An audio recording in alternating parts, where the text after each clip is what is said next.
HogOn family, Black Phoenix checking in with you right now. Right now I'm at the headquarters, been laying out this stair design, and I pretty much got it like I wanted. I got to drill my holes on the side, and I got to put my support brackets in the front, and I got one for the back, which is here.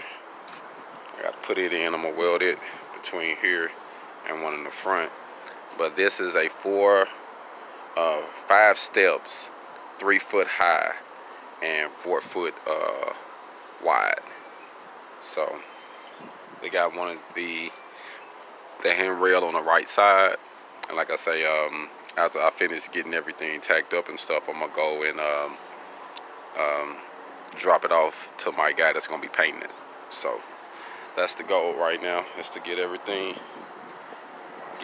up and going, so that way he'll be pleased, and hopefully I have a few more to do. Hold on.